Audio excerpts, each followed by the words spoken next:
জায়গাটার নাম হলো গুজরাট। হে তরুণ যুবকেরা, গুজরাটের ভাবনগর গ্রামটার নাম হলো গোখরি। এই গোখরি নামক গ্রামে হে তরুণ যুবকেরা, হে আমার মুরব্বিয়ানেরা, শুনে রেখে দিন বাবা, জেনে রেখে দিন বাবা, একটা সন্তান, ছোট্ট বাচ্চা, তার বয়স হলো 10 বছর, তার নাম হলো গণেশ। এই গণেশ নামক ছেলেটিকে নেওয়ার জন্য সার্কাসের একদল লোক এলো। ভাই আমার, তারা এখানে কেন এসেছে? এই গোখরি নামক জায়গাটিতে হে তরুণ যুবকেরা, হে আমার মুরব্বিয়ানেরা, এই গণেশের বাবার কাছে কেন ছুটে এসেছে? গণেশ বরিয়াকে নেওয়ার জন্য। তার 10 বছরের সন্তান, মাত্র 3 ফুট লম্বা, তার আর লম্বা পারছে না। সে একজন বাউনে, বাউনে বলে, বাউনে না বেউনে বলে ভাইরা আমার, অর্থাৎ যে ছোট মানুষ, তার শরীরটা বড় হয় না।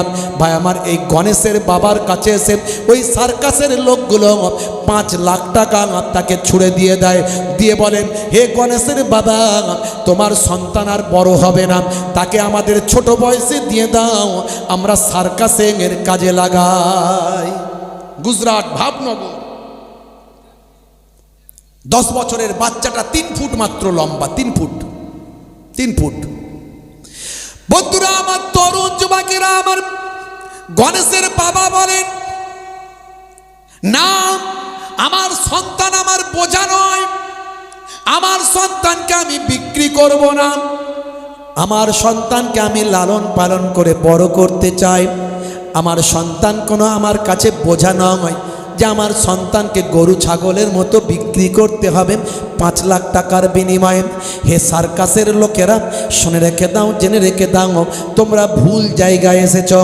এটা গণেশের বাপ আমি আমার সন্তান বেউনে বলে, আমার সন্তান ভাই আমার ওই ছোট বলে, আমার সন্তান ভাই আমার লম্বা হয়নি, তার চেহারা পারেনি বলে, এর জন্য আমার সন্তান আমার কাছে বোঝা নয়, আমার সন্তান আমার স্নেহের, আমার সন্তান আমার ভালোবাসার।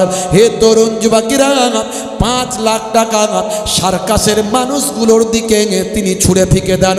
যাও যাও, আর যখন আর কখনো আমার ঘরের দিকে তোমরা লোভ দিও না। হে তরুণ যুবকেরা, হে আমার বন্ধুরা, সেদিন থেকেই গণেশ, ছোট্ট বাচ্চা, 10 বছর বয়স, কিন্তু লম্বায় 3 ফুট, সে আগে থেকেই তার থেকে আর বাড়ে না। বন্ধুরা আমার, সেদিন থেকে সে প্রতিজ্ঞা করেছিল, আমি মানুষের কাছে বুঝিয়ে দেব, আমি ছোট হলেও আমার মর্যাদা আছে, আমার সম্মান আছে, আমি শিক্ষায় মনোনিবেশ করব, আমি পড়াশোনা করে জীবনে একজন ডাক্তার হব। ছোট্ট বয়স গণেশ। এখান থেকে অনেক কিছু নেওয়ার আছে, তাই আমি এই উপমা উদাহরণটা তুলে ধরছি, এই কথাটা আমি আপনাদের কাছে বলছি। বন্ধুরা আমার, তরুণ যুবকেরা আমার, হে আমার মুরব্বিয়ানেরা, শুনে রেখে দেন, দেখতে দেখতে গণেশ পড়াশোনায় খুব ভালো, পড়তে পড়তে 2018 সাল এলো। ভাই আমার, গণেশ মাধ্যমিক এইচএসে ভালো র্যাঙ্ক করলাম। সে যখন লিখতে পারতো না, তখন সে রাইটার নিত, সে রাইটারকে দিয়ে লিখাতাম, যাতে করে তার হাতগুলো ছোট ছোট, সময় অল্প, তাড়াতাড়ি লিখতে হবে, তাড়াতাড়ি লেখার জন্য সে রাইটার নিত, রাইটারকে মুখে বলতো, সে রাইটার লিখে দিত। গণেশ কিন্তু ভালো রেজাল্ট করলাম। এইভাবে পড়তে পড়তে পড়তে পড়তে হে তরুণ যুবকেরা, সে নিট পরীক্ষা দিল। নিট পরীক্ষায় দেবে, কিন্তু নিট পরীক্ষায় বসার সমস্যা। বন্ধুরা আমার, নিজে পরীক্ষা দিতে গিয়ে সময় তার কভার হয়ে যায়, ছোট হাত, লিখতে বড় দেরি হয়ে যায়। প্রথমবারে ফেল হয়ে গেল, প্রথমবারে পাস করতে পারল না, কিন্তু দ্বিতীয়বারে তার মনোবলটা বাড়িয়ে নিল, মনোবল বাড়িয়ে নিয়ে সে রাইটার নিল, রাইটার নিয়ে দ্বিতীয়বারে নিটটা 2018 সালে কোয়ালিফাই করে নিট পরীক্ষায় পাস করে গেল, অর্থাৎ ডাক্তারি পড়ার সুযোগ পেয়ে গেল, ডাক্তার হওয়ার পথে সে এগিয়ে গেল। হে তরুণ যুবকেরা, সারা এলাকায় খুশির বন্যা বইছে। একটা বেউনে মানুষ, একটা 3 ফুটের চেহারা, সে আজকে ডাক্তার হওয়ার পথে, ভাই আমার, গণেশ দাঁতে দাঁত চেপে লড়াই করছেন, আমাকে কেউ অবজ্ঞা যেন করতে না পারে। আমি ছোট মানুষ তো কি হয়েছে, সবাই যেন আমাকে স্যালুট করে, আমি ডাক্তার হয়ে মাথা উঁচু করে দাঁড়াবো। হে তরুণ যুবকেরা, হে আমার মুরব্বিয়ানেরাম, কিন্তু মেডিকেল ভাই আমার, মেডিকেল কাউন্সিল যেটা ভাই আমার অ্যাডমিশনের সময় তারা বলল না না, এই রকম ছেলেকে মেডিকেলে ডাক্তারিতে অ্যাডমিশন দেওয়া হবে না, যার চেহারাটা এত ছোট যে বেঞ্চ পর্যন্ত উঠে দাঁড়াতে পারে না, সে আবার কেমন করে ডাক্তার হয়ে রুগী দেখবে। না না, রুগীকে স্ট্রেচারে করে নিয়ে এলে তার হাত যাবে না, তার সে ডাক্তারের হিসাবে রুগীর কে হাত পাবে না। এরকম মানুষকে ডাক্তার বানানোর কোনো দরকার নাই। 72% প্রতিবন্ধী চেহারা, তাকে কখনো ডাক্তার করা যাবে না। এইভাবে মেডিকেল বোর্ড তাকে স্বীকৃত দিল, তার ডাক্তারি হওয়ার স্বপ্নটা বৃথা হয়ে গেল। হে তরুণ যুবকেরা, তখন তার টিউশনের যিনি টিচার ছিলেন এবং তার পরিচিত আইনজীবী যিনি ছিলেন, সেই আইনজীবী এবং টিউশনের টিচার তার মনোবলটা বাড়ালো, গণেশের বাবাকে উজ্জীবিত করলো। চিন্তা করো না, চলো হাইকোর্টে মামলা করি। হাইকোর্টে যখন পরীক্ষায় অনুমতি দেওয়ার, মেডিকেলে ভর্তি হওয়ার জন্য যখন মামলা করা হলো, হাইকোর্ট তখন 7-5 ভেবে চিন্তা করে বলল, ডাক্তার হওয়ার জন্য, পড়াশোনা করার জন্য, মেধার জন্য শরীর কখনো বাঁধা নয়। মেডিকেল বোর্ডকে বলল ভর্তি নেওয়ার জন্য, হাইকোর্ট নির্দেশ দান করল। হে তরুণ যুবকেরা, পরবর্তীকালে তিনি প্রত্যেকবারে নিজের রাইটার নিয়ে ভাই আমার পরীক্ষাগুলো দিলেন। অল্প কিছু দিনের মধ্যে তিনি ডাক্তার হয়ে গেলেন, MBBS ডাক্তার আজকে হয়ে গিয়েছেন। 2023 সালের পর 24 সালে 25 সালে আজকে তিনি ডাক্তার হয়েছেন। ভাবনগর ভাই আমার টি মেডিকেল কলেজ, সেই ডাক্তারখানায় ভাই আমার হসপিটালে এই ডাক্তার গণেশ যখন যায়, দেখতে 3 ফুট মাত্র চেহারা, গলায় স্টেথোটা যখন ঝুলিয়ে দেন, সাদা অ্যাপ্রন পরে যখন খাটখাট খাটখাট করে যখন হসপিটালের দিকে যখন হেঁটে যায়, লোকে অবাক, এতটুকু একটা বাচ্চা ছেলে কে কে গলায় দেখা যায় স্টেথোটা ঝোলানো আছে, দেখে বুঝতে পারা যায় এটা ছোট কোনো বাচ্চা নয়। 25 বছর তার বয়স হয়েছে, আজকে তিনি MBBS ডাক্তার হয়ে ভাবনগর টি মেডিকেল কলেজে চাকরি করছেন ডাক্তার হিসাবে। সেখানে অ্যাপয়েন্টমেন্ট নিয়ে বড় বড় ডিজিজের চিকিৎসা করছে। দেখেছেন, একটা ছোট্ট বেউনে মানুষ শিক্ষার জোরে একটা হসপিটালে ভাই আমার গলায় স্টেথো ঝুলিয়ে খাটখাট করে যায়, সবাই তাকে পরিহাস করত, আজ সবাই তাকে স্যালুট জানায়। এর নাম হলো এডুকেশন, এর নাম হলো শিক্ষা। আল্লাহর নবী বলছেন, তালাবুল ইলমি ফরিদাতুন কুল আলা কুল্লি মুসলিমিনা মুসলিমাত। প্রত্যেকটা পুরুষ নারীর জন্য জ্ঞান অর্জন করা হলো ফরজ। কোরআনের প্রথম শব্দ হলো ইকরা, পড়ো। ইসলামে শিক্ষার কত গুরুত্ব দেওয়া হয়েছে। নবী বলেছেন, উতলুবুল ইলমা মিনাল মাহদি ইলাল লাহাদ। তুমি তোমার মায়ের কোল থেকে মৃত্যুর কোল পর্যন্ত শিখতে থাকো, শিখতে থাকো। জোরে বলুন সুবহানাল্লাহ। আজকে মুসলিম সমাজ আলহামদুলিল্লাহ আগের থেকে শিক্ষায় এগিয়েছে। আপনি ভাবছেন পড়াশোনা করে কি হবে, চাকরি তো নাই। হ্যাঁ, আরে চাকরির জন্য তো পড়াশোনা নয়, পড়াশোনা করা মানুষ হওয়ার জন্য, পড়াশোনা করা সমাজকে বদলে ফেলার জন্য, পড়াশোনা করা চাকরি দেওয়ার জন্য। আপনি একটা বড় ব্যবসা করে হাজার হাজার ছেলেকে চাকরি দিতে পারবেন যদি আপনার মধ্যে সে শিক্ষা থাকে।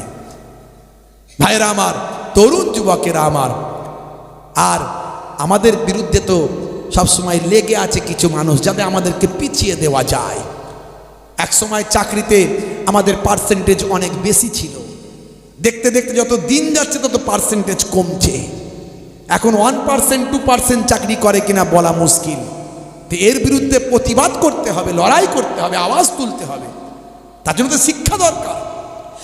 বন্ধুরা আমার, তরুণ যুবকেরা আমার, তবে ভয় পাবেন না, চিন্তা করবেন না। আল্লাহ বলছেন, বান্দা তোরা আমার হয়ে যা, আমি আল্লাহ তোদের হয়ে যাব।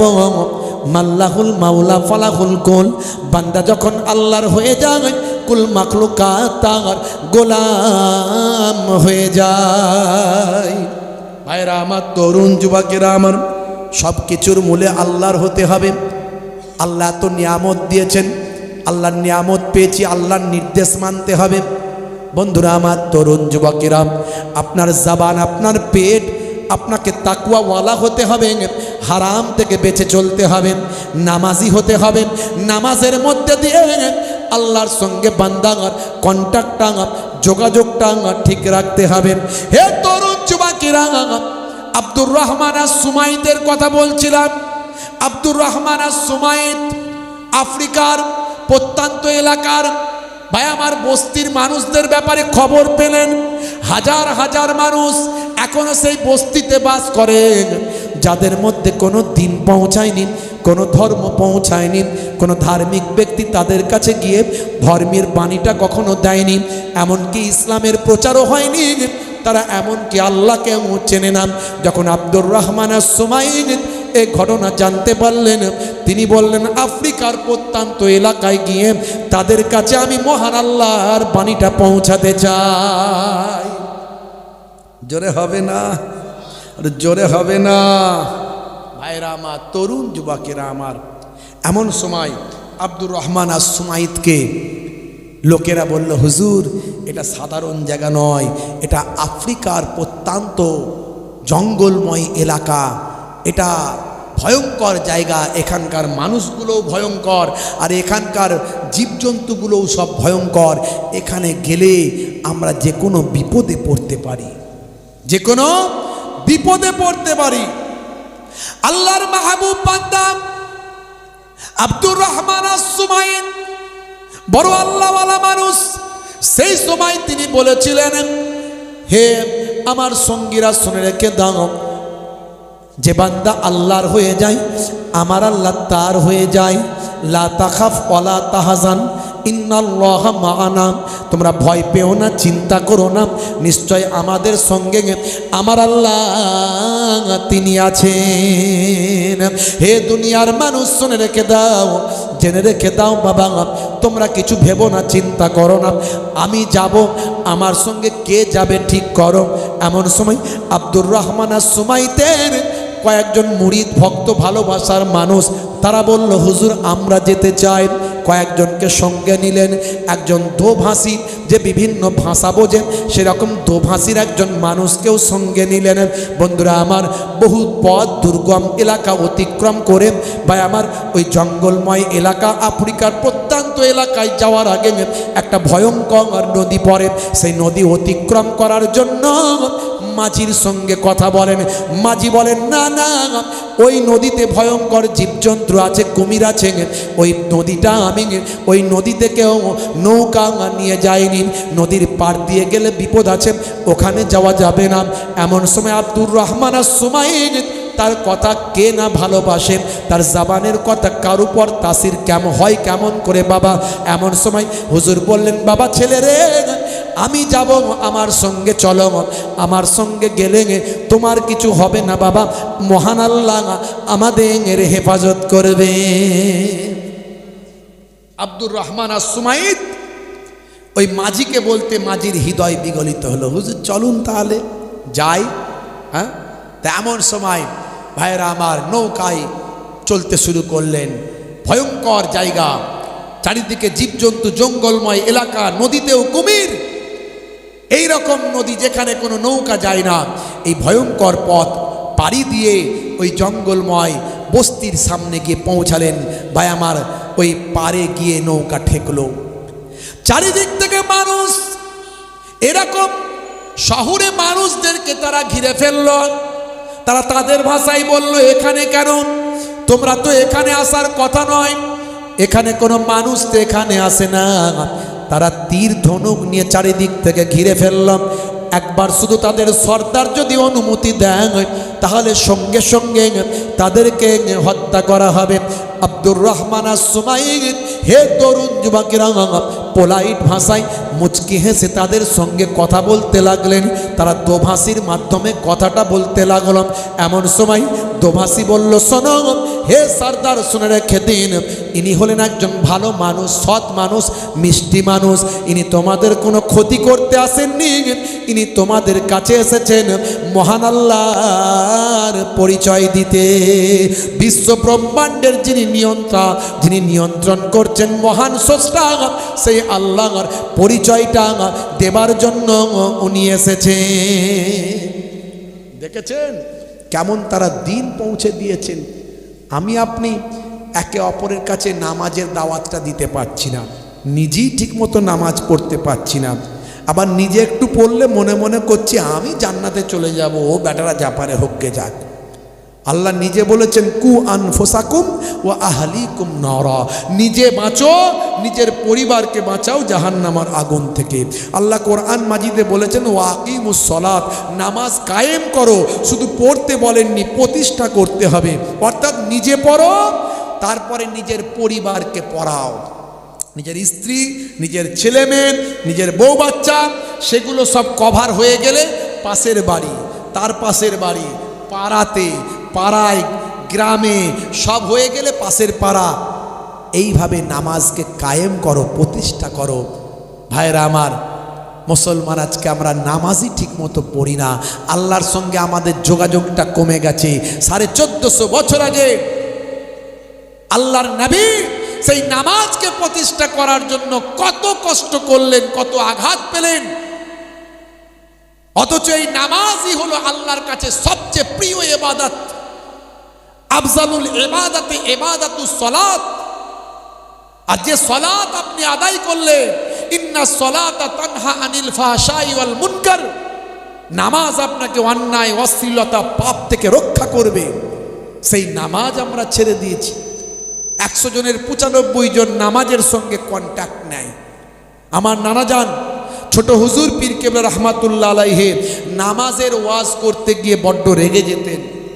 রেগে গিয়ে বলতেন, কি দিয়ে বোঝালে বুঝবে বলো? ঝুড়া আর কোদাল দিয়ে বোঝালে বুঝবে বাবা? ঝোড়া আর কোদাল দিয়ে বোঝালে বুঝবে?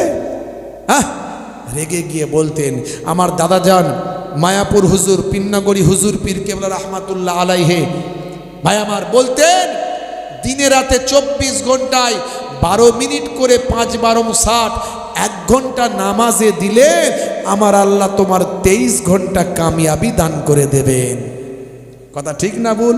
হ্যাঁ, মুয়াজ্জিন আজান দেয় না, হাইয়া আলাস সালাম, মানে কি? এসো নামাজের দিকে এসো। নামাজে এলে কি লাভ হবে? আমরা তো সবেতে লাভ খুঁজি। হ্যাঁ, বাজারে গেলে পেস্ট কেনার দরকার, মাজন কেনার দরকার। দোকানদারকে আমার চাচা জিজ্ঞাসা করছে, হ্যাঁ গা, এই কোন মাজনে ফ্রি আছে বলতো ভাই? কোন মাজনে ফ্রি আছে? আগে ফ্রির খবরটা নিয়ে নিচ্ছে, কতটা সেটা দাঁতের উপকার কি ক্ষতি ওটা দেখছি না। এই জন্যই তো ভেজাল মাল আমাদের দেশে বেশি চলছে। কথা ঠিক না ভুল? ভেজাল মাল খরচা কম, ফ্রি মাল মেরে দিলেই বিক্রি হয়ে যাবে। কথা ঠিক না ভুল বলেন? হ্যাঁ ভাইরা আমার, তা এখন মা আনতে পাঠিয়েছে বাচ্চাকে, তেল আনতে পাঠিয়েছে, তেল। যা তোর কাকার দোকান থেকে 10 টাকার সরষের তেল নিবি আর বলবি ফ্রিটা যেন দেয়, ফ্রিটা যেন দেয়। তো বাচ্চা ছেলে, ছোট ছেলে কি করবে? 10 টাকার তেল নিয়ে নিয়েছে, পুরো শিশি ভর্তি হয়ে গেছে। এখন ফ্রি নেওয়ার জায়গা নাই, কিন্তু মা বলেছে ফ্রি নিতে। এখন বাচ্চা ছেলের মন কি করবে? বলছে চাচা ফ্রি দাও। বলছে ফ্রি নিবি কোথায়? বলছে দাঁড়াও ফ্রি নিচ্ছি। ও সরষের তেলের যে শিশিটা, ও তার পেছন দিকটা দেখবে ঢুকা মতো একটু। বলছে চাচা এইখানটাই দাও। বলে ও কি করলে, উল্টে দিয়ে এখানটায় দিল, যা তেল ছিল সব পড়ে গেল। মানে ফ্রি নিতে গিয়ে আসল শেষ। সবসময় ফ্রি নিলে আসল শেষ, বিপদ বাড়বে কমবে না। কথা ঠিক না ভুল? ভাইরা আমার, এই জন্যে জ্ঞান, বিবেক, বুদ্ধি দিয়ে আমাদের গবেষণা করতে হবে। তবুও আমরা কিন্তু একটু ফ্রি চেতার মানুষ। আল্লাহ জানে যে এরা কিছু লাভ টাভ পেতে চায়, তাই মুয়াজ্জিনকে আল্লাহ বলছে, বলো নামাজে এলে কি লাভ হবে? তখন মুয়াজ্জিন বলছে, হাইয়া আলাল ফালাহ,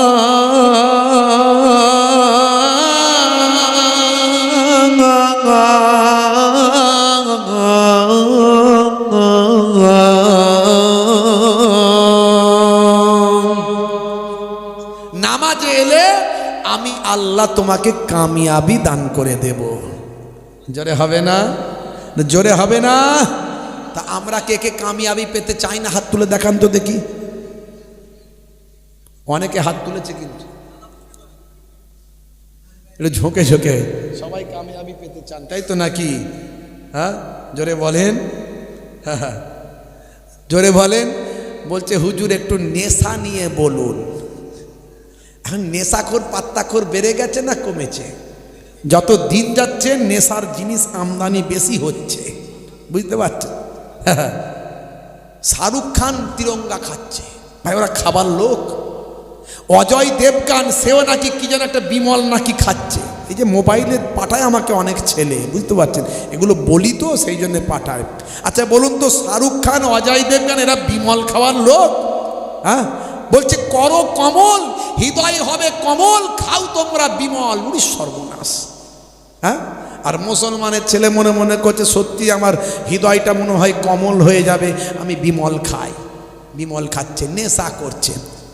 হ্যাঁ, মদের নেশা, বিড়ির নেশা। দেখবেন কি যে ওরা পায়, খালি মুখ দিয়ে টানে, নাক দিয়ে ছাড়ে, মুখ দিয়ে টানে, মানে ধোঁয়াটাকে ভিতর দিয়ে শুধু ঘোরাচ্ছে। ওর মধ্যে যে কি আছে মেশিন আল্লাহ জানে। ও জানে না আমাদের ভিতরটা লাল, আমাদের ভিতরটা। ডাক্তারদের জিজ্ঞাসা করবেন, ওরা ইন্টার্নশিপে অনেক কিছু করে, সব কোথায় কি আপনার অর্গানগুলো আছে, কলকবজা আছে, সব দেখে। ওদের দেখতে হয় পড়াশোনা করতে গেলে, এমন অনেক বডি আছে। তো ওরা ওদেরকে জিজ্ঞাসা করবে না আমাদের ভিতরটা হলো লাল। এই যারা বিড়ি সিগারেট ঘন ঘন খায়, এদের ভিতরটা এই লাংস ফুসফুস সব কালো হয়ে যায়। স্বাস্থ্যের জন্য কত ক্ষতি। 1450 বছর আগে আল্লাহর নবী বলেছেন কুল্লু মুসকিরিন হারাম, প্রত্যেক নেশা হলো হারাম। আমার নবী বলেছেন নেশা হারাম। কোরআন মাজিদে আল্লাহ বলেছেন অপচয় খরচাকারী শয়তানের ভাই। এই যে অপচয় খরচা করছেন, এগুলো শুধু শুধু নষ্ট করছেন, পয়সার অপচয় করছেন। তারপরে তো free fire, PUBG, online game, মোবাইলে তাস, মোবাইলে জুয়া, মোবাইলে ক্যারাম বোর্ড, ঘন্টার পর ঘন্টা চালিয়ে যেতে, সব শয়তানের ভাই। আমার আল্লাহ কোরআন মাজিদে জানিয়ে দিয়েছেন অপচয় খরচাকারী, নষ্টকারী ভাইরা আমার, তারা সব শয়তানের ভাই। এই ফ্রি, এই কি বলে আপনার এই নেশা আজকে এমন এক জায়গায় পৌঁছে গেছে, আমার আপনার নার্ভের সঙ্গে যারা খায় এমন অ্যাডজাস্ট হয়েছে। যারা বিড়ি খায়, সিগারেট খায়, দেখবেন এরা টয়লেটে গেলে ওপরের ধোঁয়া না মারলে নিচের মাল ক্লিয়ার হয় না, এমন এমন লোক আছে। মানে নার্ভের সঙ্গে এমন সেটিং হয়ে গেছে। আমি 10 হাত দূর থেকে এই বিড়ি সিগারেট আর এই তিরঙ্গা দূর ভাই আমার গুটকার গন্ধ সহ্য করতে পারি না। মানে যেদিনে জলসা থাকে, কমিটির ছেলেদের টেনশন বাড়ে না কমে, মারাত্মক বেড়ে যায়। আবার হুজুর যদি একটু আসতে লেট করে, ওদের গা দিয়ে ঘাম ঝরে তখন। অন্যদিন 10টা তিরঙ্গা গুটকা খেলে ওদিনে 20-30টা মেরে দেয়। যেই গাড়ি থেকে নামি দূর থেকে অমনি ছুটে জলসা কমিটির ছেলেগুলো আসে, ওদের মধ্যে 2-1 জন আওয়াজ দেয়, হুজুর আসসালামু আলাইকুম। আমি সর্বনাশ করছে, মাল ভিতরে ভরে রেখেছে রে, মাল ভিতরে রেখে দিয়ে আওয়াজ দিচ্ছে।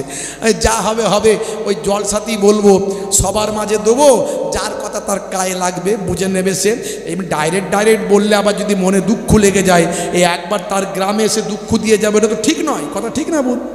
ডাইরেক্ট বলার দরকার নেই, যা বলার ওয়াজের মাধ্যমে। কি হবে, সে আবার আমার সঙ্গে মুসাফা করবে। আমার তো এমনি সহ্য হয় না ওই গ্যাস গন্ধ। মাঝে মাঝে ভাবি আমার যদি এত কষ্ট হয়, ওদের বউগুলো টেকে কি করে, বুঝতে পারছেন? তো হাতটাকে বাড়িয়ে দিয়ে মুখটাকে ঘুরিয়ে নিই।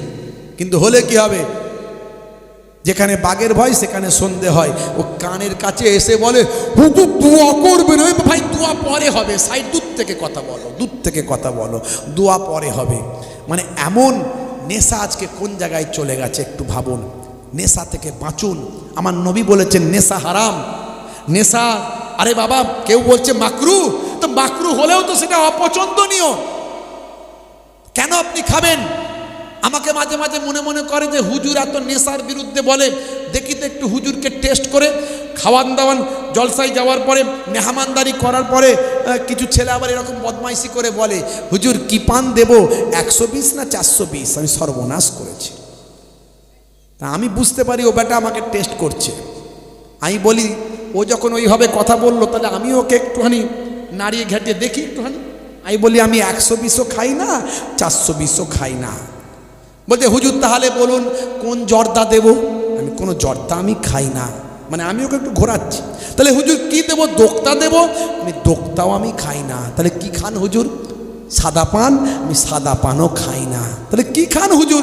এখনকার হাইব্রিড হুজুররা সব রজনীগন্ধা। আমি বলি ওসবেও আমার নাই ধান্দা। তা কি চলে হুজুর? আমি কিছুই চলে না। হুজুর নেশা করেন না? নেশা কিছুই করি না। নেশা না করলে বেটা ছেলে হয় হুজুর? আমি মেয়ে ছেলে মনে হচ্ছে আমাকে? আমার কি মেয়ে ছেলে মনে হচ্ছে? ভাইরা আমার, তরুণ যুবকেরা আমার, হাত জোর করে বলবো নেশা থেকে বাঁচুন। আল্লাহর সঙ্গে কন্ট্যাক্টটা ঠিক রাখুন।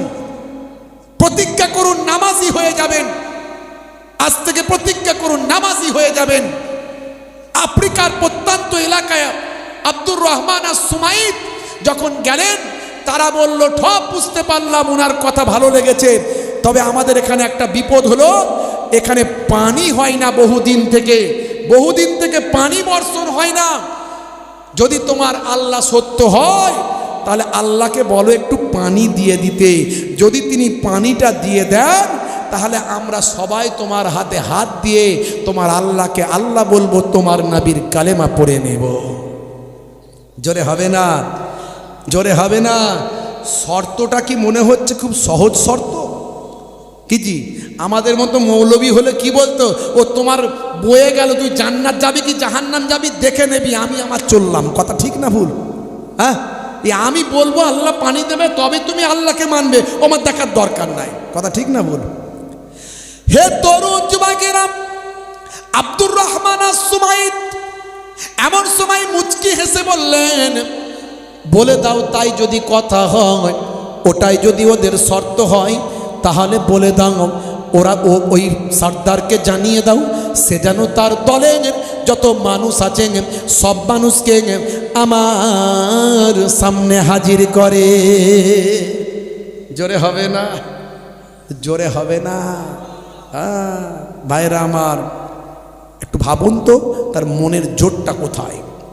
হে যুবকেরা, হে আমার বন্ধুরা, হে আমার মুরব্বিয়ানেরা, শুনে রেখে দিন বাবা, জেনে রেখে দেন। হে মুসলমান, একটু লক্ষ্য করুন। এমন সময় আব্দুর রহমান আস-সুমাইত তিনি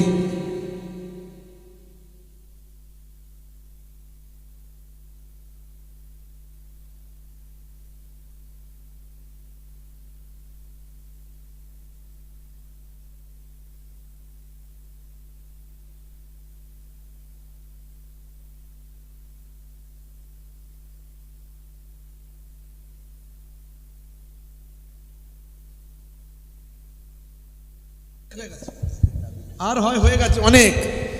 এটা ক্লিয়ার করে দিয়ে এটা বলতে হবে না বললে হবে? এটা বলবো না বললে হবে? তাহলে এটা শুনলে আবার গজল শোনা যাবে না। না, তাদের টাইম নাই আমার ভাইজান।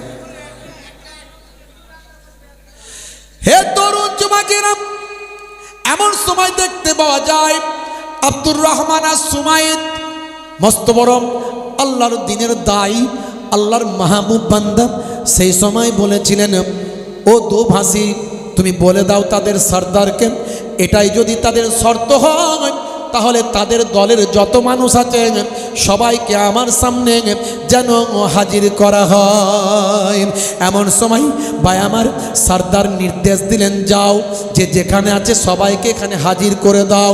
এদিকে আব্দুর রহমান আস-সুমাইত নিজের নামাজের মুসাল্লাটা জমিনের উপর বিছিয়ে দিলেন। বিছিয়ে দিয়ে আল্লাহর সঙ্গে একটু নিজের কন্ট্যাক্টটা যোগাযোগটা শুরু করে দিলেন। মনিব আছে না নাই? জোরে বলেন। হ্যাঁ, মনিবকে বললে মনিব শোনে, বলার মতো বলতে হবে। আজও আপনি বলবেন, আপনার কথা আল্লাহ শুনবেন, কিন্তু বলতে হবে। হে যুবকেরা, এমন সময় আব্দুর রহমান আস-সুমাইত নামাজে চলে গেলেন। হে যুবকেরা, শুনে রেখে দেন আল্লাহর সঙ্গে কিভাবে যোগাযোগ করবেন। হে দুনিয়ার মানুষ শুনে রেখে দেন, উদউ ইলা সাবিল রাব্বিকা বিল হিকমাতি ওয়াল মাউইজাতিল হাসানা। তোমরা মানুষকে ইসলামের দিকে আহ্বান করো, ডাকো, সুন্দর সুন্দর উপদেশ, সুন্দর সুন্দর কৌশলের দ্বারা আল্লাহর সঙ্গে বান্দার যোগাযোগটা কেমন করবেন। হে তরুণ যুবকেরা, হে আমার মুরব্বিয়ানেরা, ভাইরা আমার, আল্লাহর সঙ্গে বান্দার যোগাযোগটা করবেন সলাতের মাধ্যমে, নামাজের মাধ্যমে। হযরতে মুসা কালিমুল্লাহ ভাই আমার, তিনি আল্লাহকে বলেছেন, আল্লাহ তুকাল্লিমু মাই হাল তুকাল্লিমু আহাদা গায়রি, আপনি আমার সঙ্গে কথা বলেন আর কারো সঙ্গে কি কথা বলেন। মুসা নবী নিজের ওয়েটটা বোঝার চেষ্টা করেছিলেন। আল্লাহ বললেন, হে নবী মুসা, শুনে রেখে দাও, জেনে রেখে দাও, তোমার পরে আখিরি জামানায় একজন পয়গম্বর আসবেন, সেই নবীকে আমি আল্লাহ কত সম্মান দিয়েছি, কত ইজ্জত দিয়েছি, তার দরজা মর্তবা বুলান্দ অনেক উপরে। শুধু তাই নয়, সেই নবীর উম্মত যখন নামাজে দাঁড়িয়ে যাবেন, সিজদায় যখন যাবেন, তোমার সঙ্গে আমার যে কথা হয়, বাইনি ওয়া বাইনাকা ৭০ আলফা হিজাব, ৭০,০০০ পর্দার ভিতর থেকে। কিন্তু উম্মতে মুহাম্মাদি যখন নামাজে দাঁড়িয়ে গিয়ে সিজদায় গিয়ে যখন আমি আল্লাহর সঙ্গে যখন কথা বলবেন, কোনো পর্দা থাকবে না, পর্দা ছাড়া আমি আল্লাহর সঙ্গে তার কথা হবে। ওয়াস্তাইনু বিসসাবরি ওয়াস-সালাহ, বান্দা তোরা আমার সঙ্গে যোগাযোগ কর, আমার কাছে সাহায্য প্রার্থনা কর, ধৈর্য এবং নামাজের মাধ্যমে, নামাজের মাধ্যমেই আল্লাহর সঙ্গে কন্ট্যাক্ট হয়। as-salatu মিরাজুল মুমিনিন। হে তরুণ যুবকেরা, এমন সময় আব্দুর রহমান আস-সুমাইন নামাজের সিজদায় চলে গেলেন। ভাই আমার, ধীরে ধীরে ধীরে ধীরে রুকু করলেন, সিজদা গেলেন, আবার উঠলেন, আবার সূরা ফাতিহা পড়লেন, আবার তেলাওয়াত করলেন, কালামুল্লাহ পাক পড়তে লাগলেন, তেলাওয়াত করলেন, সূরা পড়লেন, আবার আস্তে আস্তে রুকু করলেন, আবার সিজদায় গেলেন, সুবহান রাব্বিয়াল আলা বলেন আল্লাহকে স্মরণ করতে লাগলেন, ঝরঝর ঝরঝর করে কাঁদতে লাগলেন, আল্লাহর সঙ্গে গোপনে কথাটা বলতে লাগলেন, আল্লাহ গো, আজকে আমি বড় চ্যালেঞ্জের মুখে পড়েছি, বড় শর্তের মুখে পড়েছি মাবুদ, আজকের দিনে যদি তুমি আমাকে মুখ ফিরিয়ে না নাও, তাহলে আমি কার কাছে দাঁড়াবো বলো মাবুদ। তোমার দিনকে তুমি রক্ষা করো, তোমার দিনের সম্মানকে নষ্ট করো না। আজকে আব্দুর রহমান আস-সুমাইতে কোনো গুনাহ যদি তোমাকে খারাপ লাগে, কোনো কাজ যদি তোমাকে খারাপ লাগে, তার বিনিময়ে যদি তুমি আমার দোয়া কবুল না করো, তাহলে এতগুলো মানুষের কাছে তোমার দিনটা ছোট হয়ে যাবে, তোমার ইসলামটা ছোট হয়ে যাবে। আজকে আমি লজ্জিত হয়ে যাব।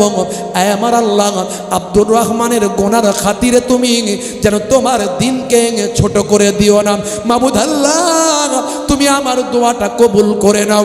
ঝরঝর করে কাঁদতে লাগলেন, সিজদায় গিয়ে ঝরঝর করে কাঁদছেন।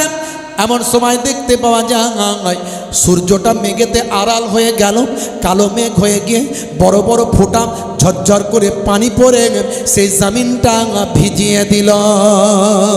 শত শত মানুষ, হে তরুণ যুবকেরা, আফ্রিকার প্রত্যন্ত এলাকার শত শত মানুষ সেই সময় আব্দুর রহমান আস-সুমাইতের কথায় মুগ্ধ হয়ে তার হাতে হাত দিয়ে আমার নবীর কালেমা পড়ে বিশ্ব নবীর শিষ্য হয়ে যায়।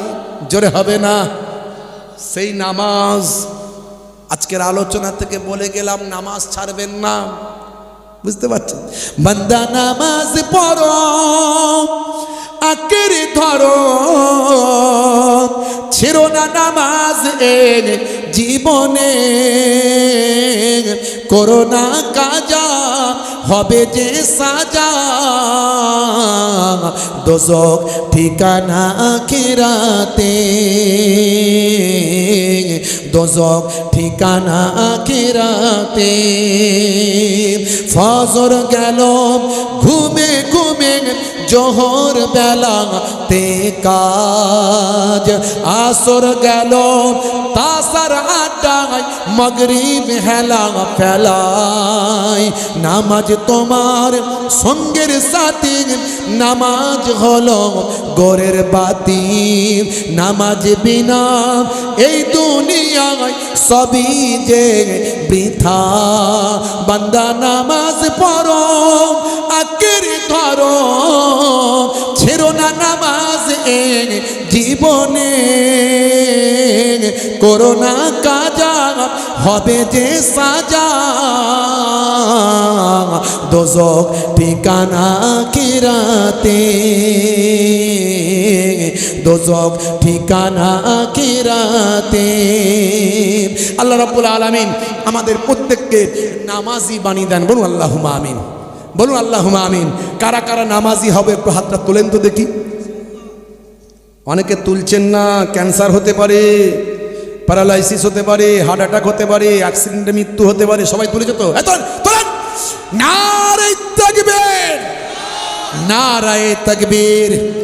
হেফজুল কোরআনিয়া মাদ্রাসা, জোরে বলেন জিন্দাবাদ। হেফজুল কোরআনিয়া মাদ্রাসা, এই সিমলা গ্রামের হেফজুল কোরআনিয়া মাদ্রাসা, নারে তাকবীর। সিলসিলা হক মুজাদ্দিদুজ জামান, মাসলাকে মুজাদ্দিদুজ জামান, মাদ্রাসা তোলাবা ওলামা, জোরে বলুন মারহাবা। মাদ্রাসার ওলামা তোলাবা, জোরে বলুন মারহাবা। ভাই আমার সুধী বৃন্দ, নামাজি মুসল্লি বান্দা, জোরে বলুন মারহাবা। নারে তাকবীর। মাশাআল্লাহ মাশাআল্লাহ। যাই হোক, বিদায় নেব। আর বলা যাবে না 20 হয়ে গেছে, আমার প্রোগ্রাম আছে বাপ, আর ওরম বলবেন না। মাশাআল্লাহ। কই ভাইজান এসে গেছে তো? কই নিয়ে আসেন। এই তাহলে আপনারা একটু ধরেন, তাড়াতাড়ি যান, তাড়াতাড়ি, দেরি হয়ে যাবে, আমার দেরি। অনেকটা রাস্তা যাবো জানেন তো, সেই চাকলা পার করে যাবো অনেকটা। জান একবার ডেকে নিয়ে আসেন।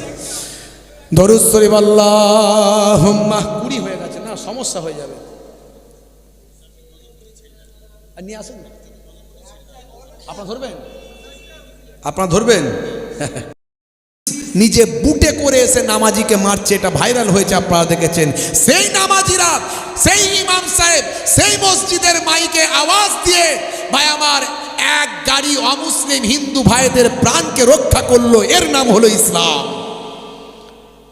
আমরা এই ইসলামকে মানুষের কাছে বোঝাতে পারছি না, এরকম হাজারো নমুনা আছে। অথচ সেই ইসলামকে ধ্বংস করার চক্রান্তে কিছু মানুষ লেগেছে, কিন্তু পারবে বলে মনে হচ্ছে? পারবে? কারণ আল্লাহ নিজে বলেছেন ইন্নাদ দীনা ইনদাল্লাহিল ইসলাম, আমি আল্লাহ আমার মনোনীত দিন হলো ইসলাম। এই ইসলামকে ধ্বংস করতে পারবে না, কোরআনকে মিটিয়ে দিতে পারবে না। কারণ পৃথিবীর বুকে কোটি কোটি মানুষ একটা কিতাব মুখস্থ করে, তার নাম হলো আল কোরআন। আমার আল্লাহ কোরআন মাজিদেও বলেছেন নাহানু নাযালনা যিকরা ওয়া ইন্না লাহু লাহাফিজুন। এই কোরআন মাজিদ আমি আল্লাহ নাজিল করেছি, আর এর রক্ষা করার দায়িত্বটাও আমি আল্লাহ নিজে গ্রহণ করেছি। তাহলে কি মনে হচ্ছে? তাহলে এত পেছনে লেগেছে কেন? লেগেছে তার কারণ হলো ইসলাম এগিয়ে যাচ্ছে বলি পেছনে তারা লেগেছে। কারো পেছনে তখন মানুষ লাগে যে এগিয়ে যায়, কথা ঠিক না ভুল? তা আমাদেরকে প্রকৃত ইসলামটা বুঝতে হবে। প্রকৃত ইসলামটা যদি আমরা বুঝি, আমরা দেখবেন তখন সবচেয়ে আগে মানুষ হতে পারবো, সবচেয়ে আগে মানুষ হতে পারবো। হিন্দু, মুসলিম, খ্রিস্টান, জৈন সবাইকে আপন করে নিতে পারবো। রক্তের সম্পর্কে সারা পৃথিবীর মানুষ আপনার ভাই। ভাইকে কখনো দূরে ঠেলে দেবেন না, কখনো কষ্ট দেবেন না। মুসলমানদের আদর্শ হলো, ইসলামের আদর্শ হলো ভালোবাসা দিয়ে বিশ্ব জয়, তলোয়ার দিয়ে নয়। তলোয়ারের শক্তি কতটুকু, কিন্তু ভালোবাসা, প্রেমের শক্তি, কলমের শক্তি, ভাই আমার পেনের কালির শক্তি অপরিসীম। আপনাকে আমাকে তৈরি হতে হবে, সেই ভালোবাসা দিয়ে বিশ্ব জয় করতে হবে। বলুন ইনশাআল্লাহ, বলুন ইনশাআল্লাহ। হে তরুণ যুবকেরা, হে আমার বন্ধুরা, শুনে রেখে দিন বাবা, জেনে রেখে দেন। আমার আল্লাহ বলছেন বান্দারে, হে দুনিয়ার মানুষ শুনে রেখে দাও, মাল্লাহুল মাওলা ফালাহুল কুল। বান্দা যখন আল্লাহর হয়ে যায়, কুল মাকলুকাত তার গোলাম হয়ে যায়। মান কানা লিল্লাহি কানা আল্লাহু লাহু। যে বান্দা আল্লাহর হয়ে যায়, স্বয়ং আল্লাহ তার হয়ে যায়।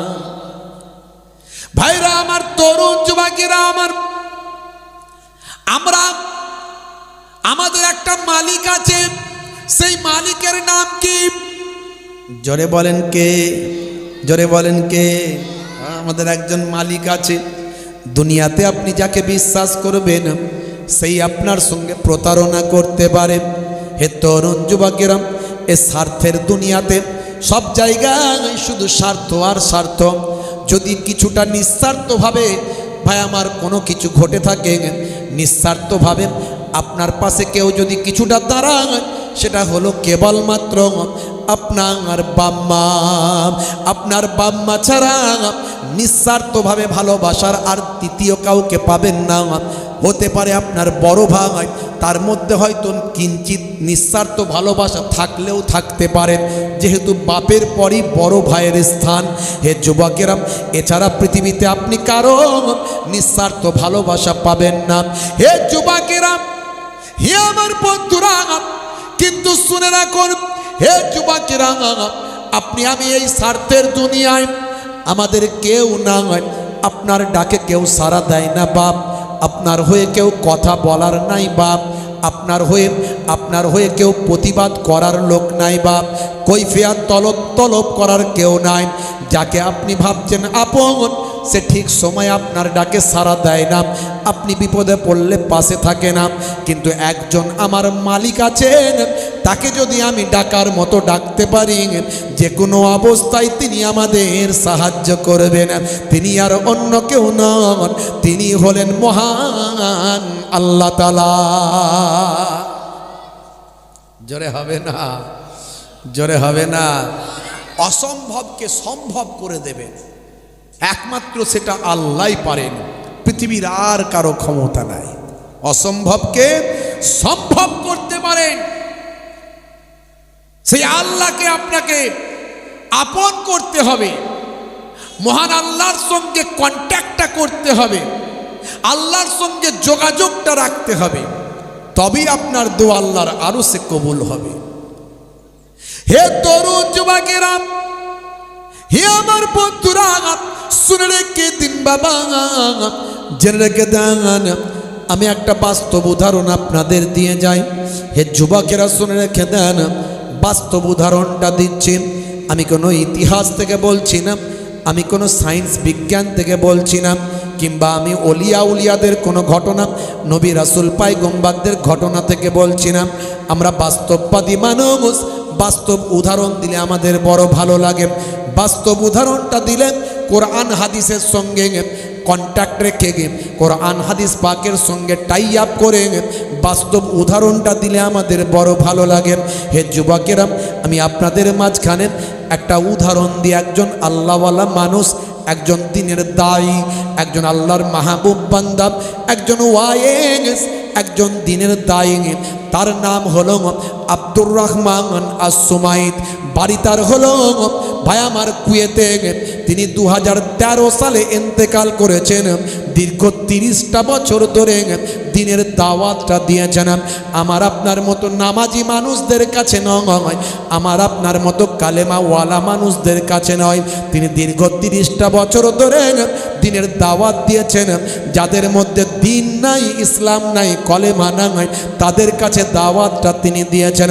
এই 30টা বছরে দাওয়াত দিয়ে 1 মিলিয়ন মানুষ, 10 লাখ মানুষকে তিনি তার হাতে হাত দিয়ে, আল্লাহ তাকে এমন নিয়ামত করেছেন, 10 লাখেরও বেশি মানুষ তার হাতে হাত দিয়ে কালেমা পড়ে আমার নবীর শিষ্য হয়েছে। বুঝতে পারছেন? এমন একজন মানুষ, তার জবানটা কেমন তাসির হয়েছে বুঝতে পারছেন? আমি আপনি বললে কাজ হয় না, আল্লাহওয়ালা মানুষরা একবার বলে দিলি কাজ হয়ে যায়। কেন হয় ভাই? কেন হয়?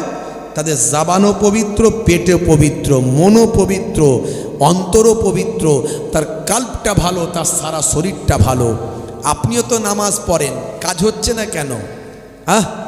না, নামাজ পড়ছেন বটে, কিন্তু তার সঙ্গে সেটাকে ঠিক রাখার জন্য যে কাজগুলো করা দরকার সেগুলো হচ্ছে না। ভাবুন তো একটু, আপনি কোথায় বসা ওঠা করেন, কাদের সঙ্গে বসা ওঠা করেন, যে খাবারটা খাচ্ছেন কেমন খাবার খাচ্ছেন, যে কথাগুলো ভাষাগুলো প্রয়োগ করছেন কেমন করছেন, এটা চিন্তা করুন। অত সহজ নয়। কোরআন মাজিদ ফায়দা দেবে। জালিকাল কিতাব লা রাইবা ফীহি হুদাল লিল মুত্তাকিন, এটা হলো সেই কিতাব, এই হাযাল কিতাব লা শাক্কা ফীহি, এতে সন্দেহের কোনো অবকাশ নাই। মুত্তাকি বান্দারা এই কিতাব থেকে হেদায়েত প্রাপ্ত হয়। জোরে বলুন সুবহানাল্লাহ। ভাইরা আমার, মুত্তাকি কারা? যাদের মধ্যে তাকওয়া আছে। তাকওয়াওয়ালা মানুষ হতে হবে, বুঝতে পারছেন? আপনারা অনেকেই জানেন না, আমাদের একটা সংগঠন আছে, লেকচারার্স অ্যাসোসিয়েশন অফ বেঙ্গল। বাংলার খ্যাতনামা আলেম ওলামা বক্তা হুজুরদের নিয়ে, যাদের আপনারা ইউটিউবে দেখেন, কিছু কম বেশি প্রায় 100 জন আলেম বক্তাদের নিয়ে আমাদের একটা সংগঠন আছে, লেকচারার্স অ্যাসোসিয়েশন অফ বেঙ্গল। আমাদের এই সংগঠনের আবার অসংখ্য সাপোর্টিং মেম্বার আছে, হাজার হাজার সাপোর্টিং মেম্বার আছে। আপনারা ইন্টারনেটে গিয়ে, এই গুগলে গিয়ে এই সংগঠনের নাম লিখলে সব ডিটেলস দেখতে পাবেন আমরা কি করছি। এই ওয়াকফ নিয়ে আমরা সুপ্রিম কোর্টে মামলা করেছি। আমি নিজে মামলা করতে গিয়েছিলাম। বিপদে পড়লে মানুষের পাশে আমরা দাঁড়াই। বন্যার সময় বন্যা ত্রাণ, বিভিন্ন রকম কাজ, দুর্গাপুরে আমরা গেছি, অন্যায়ের বিরুদ্ধে কথা বলেছি। আমরা কাজগুলো করি। আগামী রবিবার এই কাজকলে, আগামী রবিবার কাজকলে একটা এই ওয়াকফ নিয়ে, এসআইআর নিয়ে সম্প্রীতি সভা, বিশাল একটা প্রতিবাদী সভা, ভাই আমার সচেতনতা সভা, সম্প্রীতি সভা আছে, বিশাল বড় সমাবেশ। অনেক আলেম ওলামা হুজুর, ভাই আমার 15-20টা আলেম ওলামা বক্তা হুজুররা থাকবেন, আরও বড় বড় বিশিষ্ট ব্যক্তিরা থাকবেন। আপনাদের যাওয়ার জন্য বলে যাচ্ছি। আজকে কয়েকটা মসজিদ এলাকায় ওখানে আমরা ভিজিট করলাম। তো কথাটা এই জন্যই বেরোলো যে ওখানে একজন একটা ব্যানার লাগাচ্ছে, একটা মোটরসাইকেলের ওপরে সেখানে রাখা আছে। একজন বলছে মোটরসাইকেলের ওপরে উঠে লাগাও। তখন আমার মনে পড়ে গেল মুজাদ্দুজ্জামান দাদা হুজুর কেবলা রহমাতুল্লাহ আলাইহের কথা। আমার দাদাজানের কাছ থেকে আমি শুনেছি। আমার দাদাজান মায়াপুর পীরনগরী হুজুর, দাদাজানের পূর্বপুরুষ সব আহলে বায়াতের খানদান ছিলেন, সব ইরানের কেরমান থেকে গরিশুন্ডা হয়ে পীরনাগার হরিণখোলা দরবার শরীফ পর্যন্ত। আবার দাদাজান থেকে ফুরফুরা শরীফের সঙ্গে সম্পর্ক। দাদা হুজুর পীর কেবলা মুজাদ্দুজ্জামান, আপনাদের দাদা হুজুর কেবলা আমার নানাজান ছোট হুজুর পীর কেবলা রহমাতুল্লাহ আলাইহের আব্বাজান। তো মুজাদ্দুজ্জামানের দাস্তে বায়াত ছিলেন আবার আমার দাদুজান, আমার দাদাজান, আমার নানাজানের দাস্তে বায়াত। এদিক থেকেও কোরাইশ খানদান, ওদিক থেকেও কোরাইশ, সব দিক থেকে, বাপের মায়ের দাদর দাদির নানার নানির, বুঝতে পারছেন? এগুলো বলার জিনিস নয়, তো বলি না, বুঝতে পারছেন? আর কিছু মানুষ এইসব বলে বিরাট বড় নিজে, ভাই এসব করে কিছু নাই। যেটুকু আমল করবে, জাবানের তাসির হচ্ছে কিনা তুমি নিজে বুঝতে পারবে। এসব বলে লাভ নাই, হই হই করে কি হবে। আমার মনে পড়ে গেল যখন এই মোটরসাইকেলে উঠে ব্যানারটা লাগাতে বলল, তখন আমার মনে পড়ে গেল মুজাদ্দুজ্জামান দাদা হুজুর কেবলার কথা। আমার দাদাজান মায়াপুর পীরনগরী হুজুর, মায়াপুর হুজুর পীরনগরী হুজুরের কথা মনে পড়ে গেল। যেদিন আমার দাদাজান সেই আরামবাগের প্রত্যন্ত এলাকা মায়াপুর পীরনগর দরবার শরীফ থেকে, ভাই আমার তিনি যাচ্ছেন হক পীরের সন্ধানে, একজন হক পীরের কাছে বায়াত হব। তখন রাস্তাঘাট নাই, টোটাল প্রায় 80 থেকে 90 কিলোমিটার পথ হেঁটে হেঁটে কলকাতা 9 নম্বর হালদার লেনে গেলেন।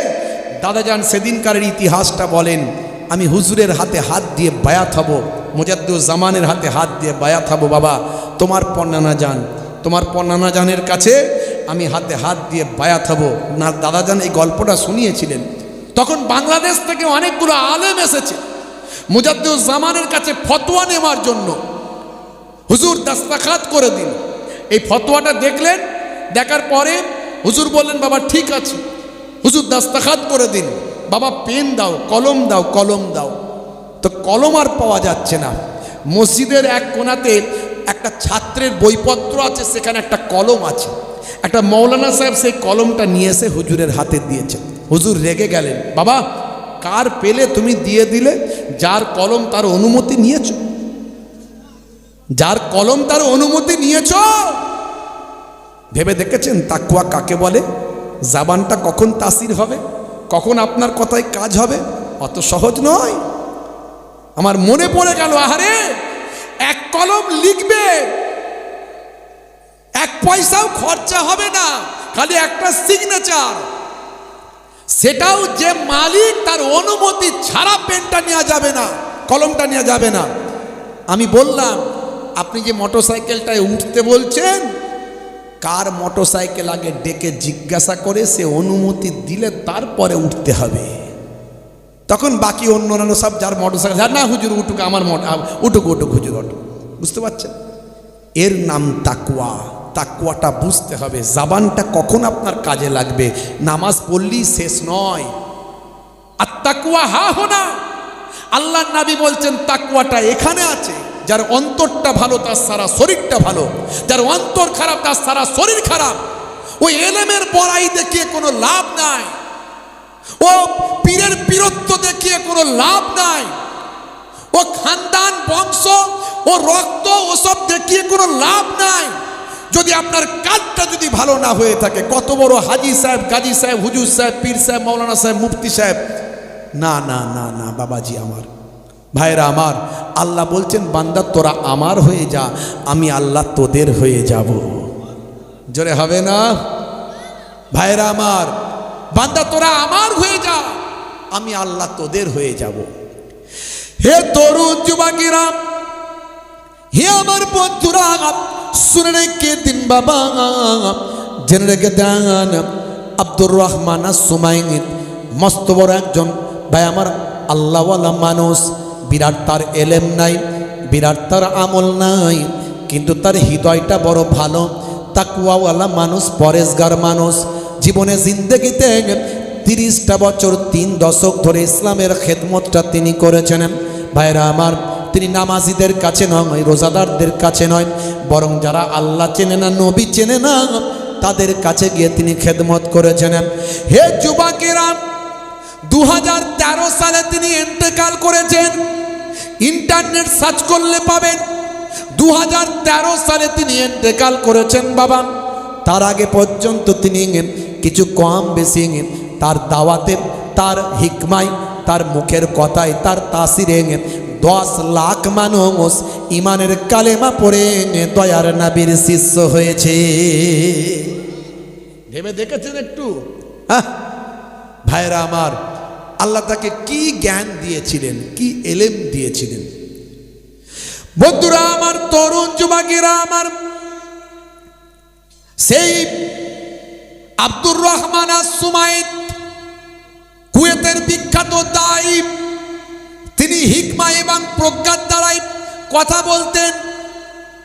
আরব হে দুনিয়ার মানুষ শুনে রেখে দাও, কিতাবের মধ্যে দেখতে পাওয়া যায়, উদউ ইলা সাবিল রাব্বিকা বিল হিকমাতি ওয়াল মাউইজাতিল হাসানা। তোমরা মানুষকে ইসলামের দিকে আহ্বান করো, ডাকো, সুন্দর সুন্দর উপদেশ, সুন্দর কৌশল, সুন্দরভাবে অ্যাপ্লাই করো। থ্রোয়িংটা যেন তোমার ভালো হয়, মিষ্টি কথায়, পোলাইটভাবে, সুন্দরভাবে উপদেশ দিয়ে মানুষকে আহ্বান করো। এমনভাবে কথা বলো না যেন সে ছিটকে চলে না যায়, তোমাকে দেখতে পেলে পালিয়ে যেতে না যায়। ইসলামের কথা এমন করে মানুষের কাছে বলো না, সুন্দরভাবে পোলাইট ভাষায় মিষ্টিভাবে বলো। হে তরুণ যুবকেরা, এর জন্য আপনাকে আমাকে আগে জ্ঞানটা অর্জন করতে হবে, আগে শিক্ষা, এলেম। এই জন্য কোরআন মাজিদের প্রথম শব্দ হলো ইকরা। আছে না নাই?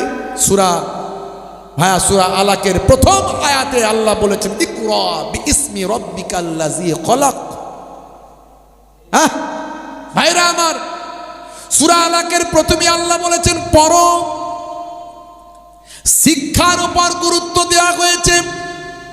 হে তরুণ যুবকেরা আমার, মুসলমান, শুনে রেখে দিন বাবা, জেনে রেখে দেন, আজকে আমরা শিক্ষা থেকে এখনো পিছিয়ে আছি। অনেকে এই মাদ্রাসায় দিনের তালিম দেওয়া হয়, বাচ্চাদেরকে আল্লাহর কোরআন হাদিসের জ্ঞান দেওয়া হয়, মডার্ন এডুকেশন। ভাই আমার আস্তে আস্তে সব মাদ্রাসাতেই মডার্ন এডুকেশন দেওয়া হয়, কম্পিউটার এডুকেশন দেওয়া হয়, ওয়ার্ক এডুকেশন দেওয়া হয়, বিভিন্ন রকমের কারিগরি শিক্ষা দেওয়া হয়। হে যুবকেরা, এখন মাদ্রাসা থেকে পড়াশোনা করে ভাই আমার ডাক্তার হওয়া যায়, ভাই আমার টিচার হওয়া যায়। আমিও মাদ্রাসার ছাত্র প্রথম অবস্থায়, কিন্তু আমি একজন হাই স্কুল টিচার। হে যুবকেরা শুনে রেখে দেন, আবুল কালাম আজাদ ভাই আমার স্বাধীন ভারতের প্রথম শিক্ষামন্ত্রী মৌলানা আবুল কালাম আজাদ, তিনি কিন্তু মাদ্রাসার ছাত্র। হে যুবকেরা, এপিজে আব্দুল কালাম, আপনারা জানেন ভারতের প্রাক্তন রাষ্ট্রপতি, যাকে বলা হয় মিসাইল ম্যান। ভাইরা আমার, যাকে বলা হয় পরমাণু বিজ্ঞানী, যতবার প্রথম তিনি পরমাণু পরীক্ষায় সাকসেস পেয়েছিলেন। এ ভাই আমার এপিজে আব্দুল কালাম, তিনি একজন ইমাম সাহেবের সন্তান, তিনিও বাল্যকালে মাদ্রাসায় পড়াশোনা করেছেন। এরকম অনেকের নাম বলতে পারি। অনেক অমুসলিম ব্যক্তিরাও মাদ্রাসার পাঠ নিয়েছেন। এখন এক শ্রেণীর মানুষের ভাই আমার চক্ষুশূল হয়ে দাঁড়িয়েছে মাদ্রাসাগুলো। আসামে দেখতে পাচ্ছেন মাদ্রাসাগুলো তারা বন্ধ করে দিচ্ছে, মাদ্রাসাগুলো বন্ধ করে দিচ্ছে, বুঝতে পারছেন? কারণ এই মাদ্রাসা থেকে পড়াশোনা করলে এরা হয় পাক্কা দেশপ্রেমিক, এরা দেশের জন্য নিজেদের জীবনকে উৎসর্গ করতে পারে। মোহাম্মদ আলী, শওকত আলী, আশফাকুল্লাহ, তিতুমির, মীর নিসার আলী, এরা সব মাদ্রাসা থেকে পড়ে স্বাধীনতা সংগ্রামী। ভাই আমার সিপাহী বিদ্রোহের সময় হে যুবকেরা, হাজার হাজার মাদ্রাসার আলেমদেরকে ইংরেজরা ফাঁসি কাস্টে ঝুলিয়েছিল। কিছু কম বেশি ২৭,০০০। জীবন দাস মুখোপাধ্যায়ের লেখা উচ্চ মাধ্যমিকের ইতিহাস তিনি বলেছেন। তাহলে মাদ্রাসার ছাত্ররা সবচেয়ে বেশি দেশপ্রেমিক হয়, তার কারণ আমাদের নবী শিখিয়েছেন দেশপ্রেম হলো ইমানের অঙ্গ। বর্তমানে আমাদের সঙ্গে ঝামেলা চলছে প্রতিবেশী দেশ পাকিস্তানের। এখন কিন্তু পাকিস্তান আমাদের শত্রু। যে আমার দেশের শত্রু সে আমার শত্রু, যে আমার দেশের বন্ধু সে আমার বন্ধু। মনে রাখবেন, এটা হলো দেশপ্রেম। আমরা নিশ্চয় আমার দেশের মধ্যে যারা দায়িত্বে আছেন, ক্ষমতা আছেন, তারা যদি অন্যায় করেন, গণতান্ত্রিক পদ্ধতিতে সংবিধান অধিকার দিয়েছে আমাদের প্রতিবাদ করার, সমালোচনা করার, আমরা করব। কিন্তু দেশের প্রশ্নে আমরা সব এক। দেশকে ভালোবাসার ক্ষেত্রে আমরা সব এক। দেশের জন্য মাদ্রাসার ছাত্ররা আগেও জীবন দিয়েছে, আগামী দিন প্রয়োজন পড়লে আবার জীবন দিতে পারে। কথা ঠিক না ভুল বলেন? এই জন্যে মাদ্রাসাগুলোকে বন্ধ করে দিতে চায়। যে মাদ্রাসার ছাত্ররা ইংরেজদেরকে তাড়িয়েছে, সেই ইংরেজদের যারা পালিত পুত্র তারা ভয় পাচ্ছে মাদ্রাসাগুলো রাখলে তাহলে আমাদেরকেও তাড়িয়ে দেবে। এই জন্যে তারা আগে মাদ্রাসাগুলোকে আইন করে বন্ধ করার চেষ্টা করছে। ভাইরা আমার, আপনাকে আমাকে সচেতন হতে হবে, আপনাকে আমাকে এগিয়ে আসতে হবে। আমাদের ভুলে গেলে চলবে না, আমাদের অধিকার কেউ দেবে না। আর কতদিন ঘুমিয়ে থাকবেন?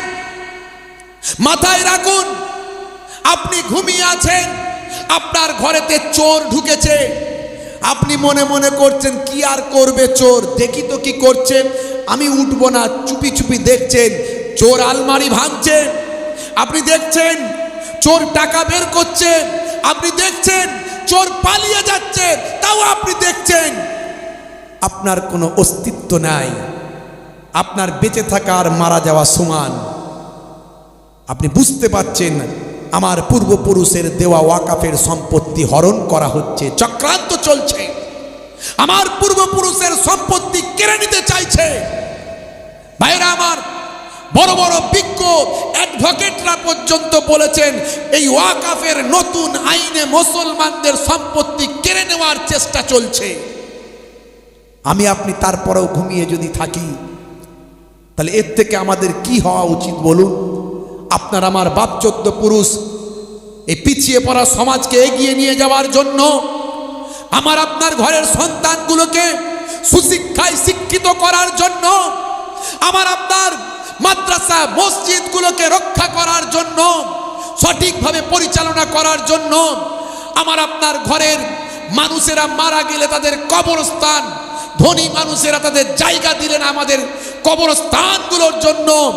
আজকে সেই কবরস্থান আপনি পোর্টালে গিয়ে সার্চ করে দেখছেন, আপনি সেই মসজিদ, আপনি সেই বায়ামার মাদ্রাসা পোর্টালে গিয়ে সার্চ করে দেখছেন যে 1 নাম্বার খতিয়ানে চলে গেছে। 1 নাম্বার খতিয়ানে যাওয়া মানে সেটার সরকারের আন্ডারে চলে যাচ্ছে, আর আপনি চুপ করে বসে আছেন। চোর ঢুকছে, চোর বেরোচ্ছে, চোর নিচ্ছে, চোর চলে যাচ্ছে, তারপরেও আমাদের ঘুম ভাঙছে না। হে মুসলমান, আর কতদিন ঘুমিয়ে থাকবে? তোমার ঘরের নারী, তোমার ঘরের মেয়ে, তোমার ঘরের মা, তোমার ঘরের বোন তার মুখ থেকে পর্দা টেনে খুলে দিচ্ছে। হে জালেম, আর তুমি চোখ বন্ধ করে আছো, দেখতে পাচ্ছ না। আর কতদিন থাকবে এইভাবে চোখ বন্ধ করে? এবার জাগার সময় হয়েছে, হুঙ্কার দেওয়ার সময় হয়েছে। গণতন্ত্রকে সামনে রেখে, সংবিধানকে সামনে রেখে লড়াই করার সময় হয়েছে। যতদিন ডক্টর বি.আর. আম্বেদকরের রচিত সংবিধান আমাদের মাঝখানে আছে, ততদিন পর্যন্ত আমাদের রক্ষা কবচ আছে। আমরা লড়াই করব, আমাদের কাছে আইন আছে, আমরা পথে নামবো, কোনো কারো তোয়াক্কা করব না।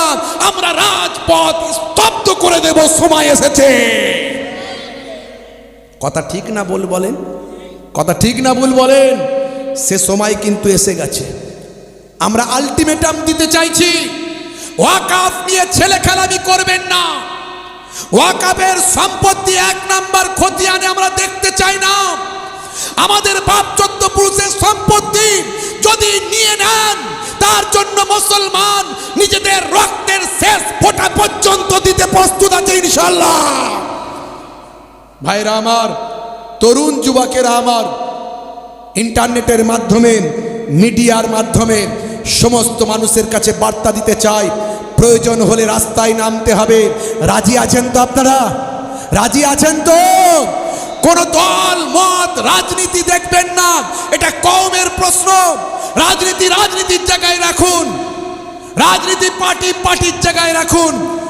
আপনার বাপ যে কবরে শুয়ে আছে, সেই কবরটা যদি, সেই গোরস্থানটা যদি 1 নাম্বার দাগে চলে যায়, 1 নাম্বার খতিয়ানে চলে যায়, সরকারের খাতায় চলে যায়, আপনার যদি রেকর্ডে আপনার এলাকার নাম যদি নষ্ট হয়ে যায়, কখনো আপনি মেনে নিতে পারবেন না।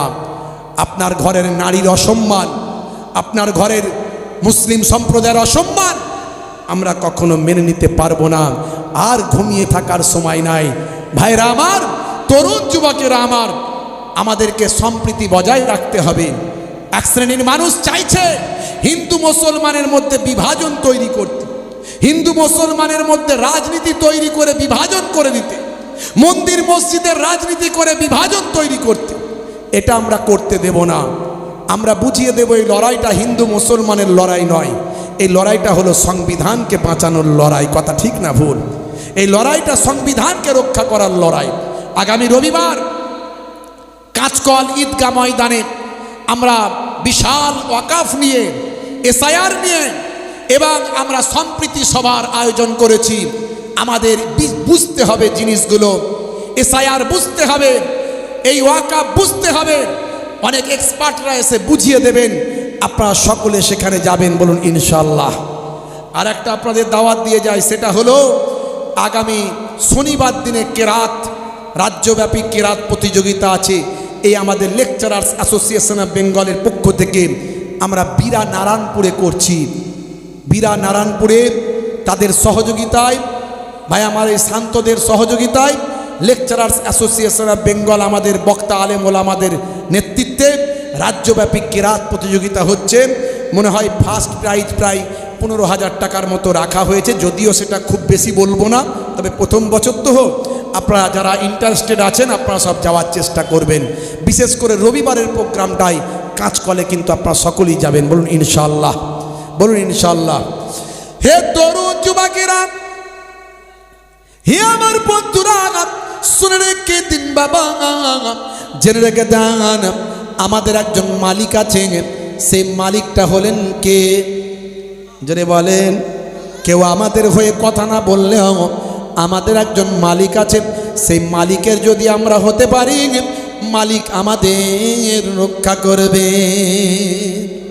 করছেন না করেনি? যারা বলেন করছেন না করেনি। আমরা তো মালিকের কিছুই সেবা করতে পারছি না, পারছি? যেভাবে মালিকের কাজ করা দরকার করতে পারছি না, কিন্তু মালিক আমাদের রক্ষা করছেন না করেনি? যারা বলেন করছেন না করেনি? এই কিছুদিন আগেই বলছিল না 1.5 কোটি রোহিঙ্গাকে তাড়াবো। খালি যে যা পাচ্ছে মুখে বলছে।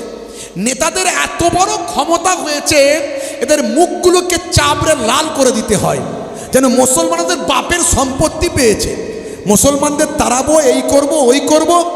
ভাইরা আমার, কিন্তু কেউ বলার নাই, কেউ চাপড়ানোর নাই, কেউ ক্ষমতা দেখানোর নাই। বুঝতে পারছেন?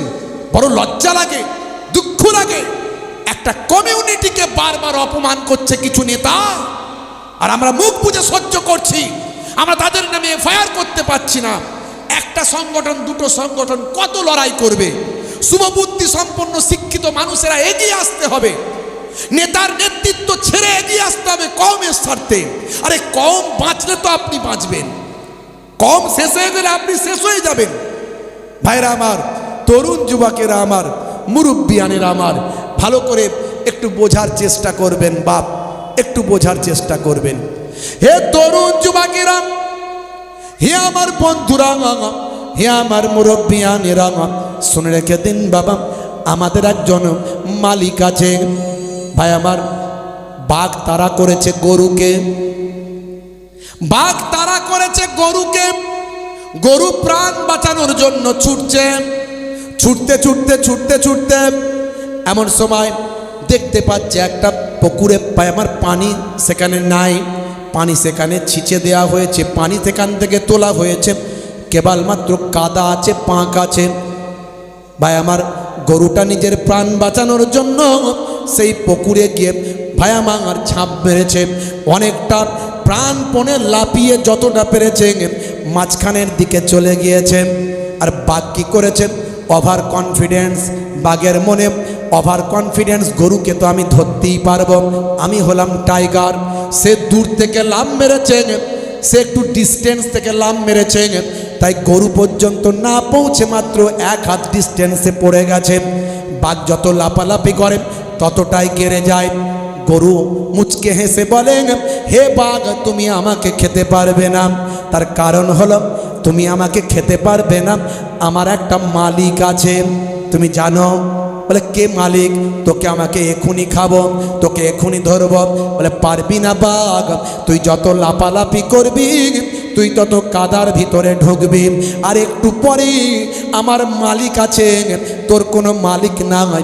আমার মালিক যখন আমাকে খুঁজে পাবে না, তখন আমাকে এখানে দেখতে পাবে, লোকজন নিয়ে এসে চাগিয়ে তুলে নিয়ে যাবে, আর তোকে বেটা ডান্ডা দিয়ে আরো ঠান্ডা করে ভিতরে ঢুকিয়ে দেবে। আমার মালিক আছে, তোর মালিক নাই, তোর মালিক নাই, আমার মালিক আছে। যারা মুসলমানদের বলছিল 1.5 কোটি বাংলাদেশে পাঠাবো, মুসলমান তাড়াবো, এমন একটা ভাব যেন মুসলমান কি অপরাধ করেছে। হ্যাঁ, এখন ভাই আমার এই এসআইআর হয়ে গিয়ে খসড়া তালিকা বেরিয়ে গেছে, যত দেখা যাচ্ছে মুসলমান বাদ তো যায়নি, সবাইয়ের নাম লিস্টে আছে। কথা ঠিক না ভুল? আরে মুসলমান এদেশের, তাদের 14 পুরুষের জন্ম এখানে, স্বাধীনতার আগে থেকে ডকুমেন্টস দেখাতে পারবে, তো মুসলমানদের নাম বাদ দিবে কি করে? খুব লাফাচ্ছিল, যারা বেশি বেশি লাফাচ্ছিল, কুয়া যারা খুলেছিল তারাই কুয়ায় পড়েছে। কথা ঠিক না ভুল? তবে আমরা কারো বিপদে কিন্তু খুশি নয়, এটাই হলো ইসলাম, এটাই হলো ইসলাম। আমরা চাই সবাই বিপদমুক্ত হোক, কিন্তু বড় দুঃখ লাগে মুসলমান বিপদে পড়ার জন্য কিছু মানুষ উৎসুক হয়ে থাকে। এটা সবাই নয়, এটা একটা বিশেষ শ্রেণী, বিশেষ গোষ্ঠী। তা আমরা, আমাদের কেউ নাই বাপ। আমার যে এতদিনে মনে হয়েছে আমাদের কেউ নাই, একজন আছে মালিক। কে তিনি? জোরে বলেন, জোরে বলেন। সেই আল্লাহকে একটু ভালো করে শক্ত করে ধরতে হবে বাপ। যদি আজকে সেই শিক্ষাটা নিতে পারি, ওয়াজ শোনা সার্থক। হে যুবকেরা, আল্লাহ বলছেন বান্দারা, হে দুনিয়ার মানুষ শুনে রেখে দাও, তোমাকে আমি আল্লাহ কত সম্মান দিলাম, তোমাকে আমি আল্লাহ কত নিয়ামত দান করলাম। পৃথিবীর বুকে আদমের আওলাদকে লাকাদ কাররামনা বানি আদম, আদমের আওলাদকে উচ্চ মর্যাদা উচ্চ সম্মান দান করলাম। শুধু তাই নয়, লাকাদ খলাকনাল ইনসানা ফি আহসানি তাকবীম, আমি মানুষকে সর্বাপেক্ষা সুন্দর করে সৃষ্টি করলাম। হে মানুষ, ক্ষুধা লাগলে আমি তোমাকে খাওয়াই, আর ভয় পেলে আমি আল্লাহ তোমার ভয়টা দূর করে দিই। এর আগে করোনার ভয় থেকে বাঁচিয়েছি, তারপরে এনআরসির ভয় থেকে বাঁচিয়েছি, এবারেও এসআইআরের ভয় থেকে তোমাকে বাঁচাচ্ছি। এরপরেও তুমি বুঝতে পারো না আমি আল্লাহ তোমাকে বারবার রক্ষা করছি। তোমার আমি মালিক, তুমি আমাকে আল্লাহ বলে মানো বলে তোমার উপর এত বিপদ, সেটা আমি জানি, সেটা আমি বুঝি, তাই তোমাকে আমি বারবার বাঁচানোর চেষ্টা করছি। কিন্তু তুমি আমি মালিকের হুকুম কিছুই মানছ না। হে দুনিয়ার মানুষ, ক্ষুধা লাগলে আমি আল্লাহ তোমাকে খাওয়াই, আর যখন তুমি ভয় পাও আমি আল্লাহ না রক্ষা করে দিতাই। ফালিয়াবুদু রাব্ব হাযাল বাইত আল্লাযী আত'আমাহুম মিন জু ওয়া আমানাহুম মিন খাউফ। হে যুবকেরা, হে আমার বন্ধুরা, শুনে রেখে দিন বাবা, জেনে রেখে দেন, আল্লাহ বলছেন বান্দারে এত নিয়ামত তোমাদের দিলাম, তোমাদেরকে আমি আল্লাহ জোড়ায় জোড়ায় সৃষ্টি করলাম, তোমাদেরকে আমি আল্লাহ তাআলা ওয়া খালাকনাকুম আজওয়াজা, আমি তোমাদেরকে জোড়ায় জোড়ায় সৃষ্টি করলাম। তোমাদের জন্যই শস্য শ্যামলা ফলমূল গাছপালা তরুলতা হাজারো হাজারো ছেলে মেয়ে স্ত্রী আল আওলাদ কাজ কারবার রাত দিন। ভাইরা আমার, রাতকে তোমাদের জন্য আরামের বানালাম, নিদ্রার জন্য করলাম, দিনের বেলা তোমাদের জন্য রুজি রুটি তালাশের ব্যবস্থা করলাম। আমি তোমাদের কাজ কারবারের জন্য দিন বানিয়ে দিলাম। ফায়জা কুদিয়াতিস সালাত ফান্তাসিরু ফিল আরদ ওয়াবতাগু মিন ফাদলিল্লাহ, তোমরা জমিন पर ফেল যাও, আমি আল্লাহ আমার যে ফজলগুলো দিয়েছি, যে নিয়ামতগুলো দিয়েছি, নিয়ামতগুলো তালাব করো। হে তরুণ যুবকেরা, এত কিছু দেওয়ার পরে আমি তোমাদের কাছে একটা জিনিস চাইলাম, বান্দা তোরা আমার ইবাদতটা ভুলে যাবি না। মা খালাকতুল জিন্না ওয়াল ইনসা ইল্লা লিয়াবুদুন, আমার ইবাদত ছেড়ে দিও না বান্দা, আমি তোমাদের আমার ইবাদত করার জন্যই পাঠিয়েছি। ইবাদত ছাড়া অন্য কোনো উদ্দেশ্যে আমি আল্লাহ সৃষ্টি করিনি, আমার ইবাদত করার জন্যই সৃষ্টি করেছি। বান্দা আমার ইবাদতটা ভুলে যেও না, যদি ভুলে যাও তাহলে কি হবে জানো? শাস্তি পাবে, কিন্তু শাস্তি পাবে।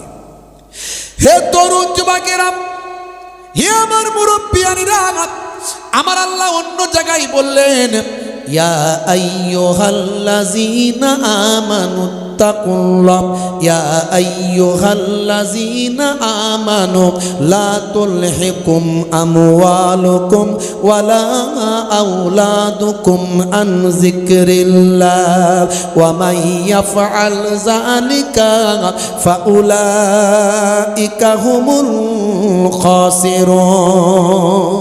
হে দুনিয়ার মানুষ শোনো, ना भुला दे माल तुम्हारा और औलाद तुम्हारे अल्लाह की इबादत से। যদি তোমরা তোমাদের মাল এবং সন্তান সন্ততি পেয়ে যদি আল্লাহর ইবাদত থেকে ভুলে যাও, আমি আল্লাহ বলি তোমরা ক্ষতিগ্রস্তদের অন্তর্ভুক্ত হয়ে যাবে, তোমরা ধ্বংসপ্রাপ্ত হবে, তোমরা বিপদগ্রস্ত হবে। আজ কিন্তু আমরা বিপদে পড়ে যাচ্ছি, বারবার বিপদে পড়ছি, আমার আল্লাহ আমাদেরকে রহমত করে হেফাজত করছেন। জোরে বলুন সুবহানাল্লাহ, জোরে বলুন সুবহানাল্লাহ। তা আল্লাহ বলছেন বান্দা ইবাদত ছেড়ে দিও না, আমি আল্লাহর সঙ্গে কন্ট্যাক্টটা রাখো, যোগাযোগটা রাখো, আমি আল্লাহর সঙ্গে যোগাযোগটা রাখো, সম্পর্কটা তৈরি করো। আমি আল্লাহর এত নিয়ামত নিচ্ছ, আল্লাহকে কেমন করে ভুলে যাচ্ছ? আমি এর আগে বিজ্ঞান বাস্তবতা দিয়ে উদাহরণ দিয়েছি যে কোরআন সত্য, আল্লাহকে দেখি না এটা ঠিক, কি করে আল্লাহকে মানব? আল্লাহকে মানার একটা বড় মাধ্যম হলো কোরআনকে দিয়ে জাস্টিফাই করা, কোরআনকে দিয়ে জাস্টিফাই করা। আমরা মুখে বলে দিই জমিন আল্লাহর, আসমান আল্লাহ, চাঁদ সূর্য আল্লাহর। হ্যাঁ ভাই আমার, জর্জ লেমিন্ট্রে বলছে এগুলো সব ন্যাচারাল। বিজ্ঞানী জর্জ লেমিন্ট্রে বলছে এগুলো সব ন্যাচারাল, অটোমেটিক হয়েছে, অটোমেটিক হয়েছে। জর্জ লেমিন্ট্রে কি বলছে, 1931 সালে তিনি রিসার্চ করলেন, গবেষণা করলেন, করে বললেন আকাশ জমিন চাঁদ সূর্য যা আছে বিশ্ব ব্রহ্মাণ্ডে সব একসঙ্গে মিলিত ছিল, সব একত্রিত অবস্থায় ছিল। অটোমেটিক তার উপর একটা বিস্ফোরণ হলো। সেই বিস্ফোরণের মাধ্যমে ভাই আমার এই আকাশ আকাশের জায়গায় আর আকাশের চাঁদ সূর্য সব এক কাছে হয়ে গেল। জমিনে জমিনের জায়গায় জমিনে পাহাড় পর্বত নদ নদী সব এক কাছে হয়ে গেল। এসব ন্যাচারাল ব্যাপার, সব একত্রিত অবস্থায় ছিল, সব আলাদা আলাদা হয়ে গেছে। এগুলো সব ন্যাচারাল ব্যাপার, জর্জ লেমিন্ট্রে বলছে। আর আপনাকে যদি বলেন এই আকাশকে তৈরি করেছে, আপনি বলবেন আল্লাহর। তো প্রমাণ দেন। প্রমাণ কি দেবেন? কোথায় প্রমাণ আছে? কোথায় প্রমাণ আছে বলেন? যুক্তি দিয়ে বোঝাতে হবে না। এখনকার যুব সমাজ সব শিক্ষিত, সব যুক্তিবাদী ছেলে সব। এসব ওই আজগুবি ওই গায়েবী কথাবার্তা, এই উড়ে চলে গেল, ওইসব বিশ্বাস করতে চাইবে না। তোমাকে প্রমাণ করতে হবে। ম্যাজিশিয়ানের ম্যাজিক যদি পিসি সরকার যদি মানুষকে বানর বানিয়ে দিতে পারে, স্টেজে সব বসে আছে, দেখো সব হনুমান বসে আছে, তুমি দেখে নিচ্ছ সত্যি তো সব লোকগুলো সব হনুমান। তার দ্বারা যদি সম্ভব হয় তখন তুমি প্রমাণ করতে পারবে। খাজা গরিব নওয়াজ আঙুলের ইশারা করেছিল, ওই তারাগড় পাহাড়ে বড় পাথরটা দাঁড়িয়ে রয়ে গিয়েছিল। যুক্তি দিয়ে বোঝাতে হবে, হ্যাঁ, তবে তো লোকে বিশ্বাস করবে না। তুমি আজগুবি কথা বলে দেবে, হুজুর পানির ওপর দিয়ে হেঁটে হেঁটে চলে গেল, মাশাআল্লাহ সুবহানাল্লাহ। ওই অন্ধবিশ্বাস করা লোকগুলো বলবে সুবহানাল্লাহ। শিক্ষিত মানুষ ধর বাবু কি ওয়াজ করে দিয়ে চলে যায় খামাখায়। প্রমাণ করতে হবে। আকাশ জমিন এই যে এগুলো যে অটোমেটিক সৃষ্টি হয়েছে, তারা বলছে এর নাম বলছে বিগ ব্যাং থিওরি। হে তরুণ যুবকেরা, সালটা হলো 1931 সাল। মিস্টার জর্জ লেমিন্ট্রে তিনি বিগ ব্যাং থিওরি আবিষ্কার করলেন। তিনি বললেন জমিন আসমান সব একত্রিত অবস্থায় ছিল, তার উপর একটা বিস্ফোরণ হলো। এই বিস্ফোরণের মাধ্যমে সব পৃথক হয়ে গেল, আলাদা আলাদা হয়ে গেল। এই গবেষণা করার পরে হে যুবকেরা, 1450 বছর আগে আল্লাহর কোরআনের গবেষকরা তারা কোরআনের মধ্যে এই গবেষণার তথ্যটা পেয়ে গেল। আপনি অবাক হয়ে যাবেন, যেটা 1931 সালে গবেষণায় প্রমাণ হয়, সেটা 1450 বছর আগে আল্লাহর কোরআনে কেমন করে লিপিবদ্ধ থাকেন। হে তরুণ যুবকেরা, সায়েন্স বলছে সত্যি কি লেখা আছে দেখাও তো দেখি। কোরআন মাজিদ খোলেন। আপনি কোরআন মাজিদ খুললেন, দেখিয়ে দিলেন, সায়েন্স অবাক হয়ে গেল, বিজ্ঞানীরা অবাক হয়ে গেল। তারা মেনে নিতে বাধ্য হলো যে কোরআন বারহাক, আল্লাহর সত্য কিতাব, কোরআন সত্য। তার মানে কোরআনের যিনি স্রষ্টা, কোরআন যিনি পাঠিয়েছেন সেই আল্লাহ সত্য, আর কোরআন যার কাছে এসেছে সেই নবীও সত্য। দেখুন মিলিয়ে নেন। আলেম ওলামারা বসে আছে, জিজ্ঞাসা করুন, কোরআন মাজিদ আপনার পকেটেও আছে। মুসলমানের ছেলেরা কোরআন পড়ে না, বড় দুঃখ লাগে। কোরআন পড়ে না, একটা অলৌকিক কিতাব। পৃথিবীতে যত কিতাব আপনি দেখতে পান সেগুলো মানুষের লেখা কিতাব, কিন্তু Quran Majid only one book, except only one book in the world.